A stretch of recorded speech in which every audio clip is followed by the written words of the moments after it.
பாம்பன் சுவாமிகள் இயற்றிய துவித நாக பந்தம் துதியை தினமும் பாராயணம் செய்து வரவும்.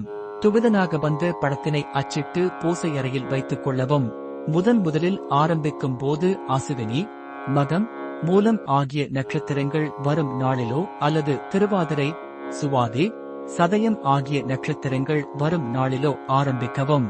அவ்வாறு இயலவில்லை எனில் செவ்வாய்க்கிழமை அல்லது கிருத்திகை நட்சத்திரம் அல்லது விசாகம் நட்சத்திரம் அல்லது சஷ்டி திதி அன்று வீட்டிற்கு அருகில் உள்ள முருகன் தலத்தில் 27 முறை பாராயணம் செய்யவும். முருகன் தலம் இல்லாவிடில் சிவத்தலத்தில் உள்ள முருகன் சந்நிதியில் 27 முறை பாராயணம் செய்யவும். திருவாதிரை நட்சத்திரம் வரும் நாளும் மகம் நட்சத்திரம் வரும் நாளும் மிக மிக சிறப்பானவை. பின்பு வீட்டில் வந்து முருகனின் படம் முன்போ அல்லது சிலை முன்போ 27 முறை பாராயணம் செய்யவும். துவிதனாக வந்த படம் உடன் இருத்தல் மிக நன்று. அதன் பின்பு தினமும் 27 முறை பாராயணம் செய்து வரவும். முருகனின் படம் அல்லது சிலை இல்லாத நிலையில் பித்தளையில் ஒரு வேல் வாங்கிக் கொள்ளவும்.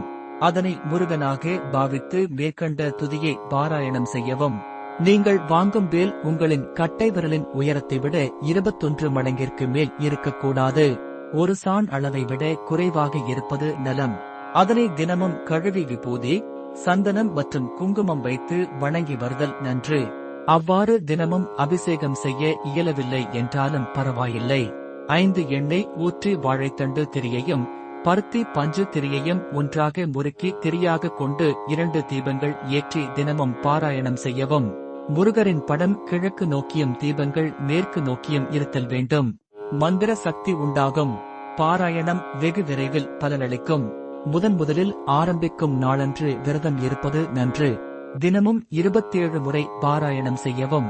சர்ப்ப தோஷம், கால சர்ப்ப தோஷம், பாம்புகளின் தொல்லை, பாம்புகளை அடித்ததால் வந்த தோஷம், குழந்தைகள் மாலை சுற்றி பிறந்த தோஷம், பிரசவ கால துன்பம் மற்றும் ராகு, கேது கிரகங்களின் தோஷங்கள் நீங்கி என்றும் நியமதியாக வாழ முருகனருள் என்றும் துணை நிற்கும் என்பதில் ஐயமில்லை.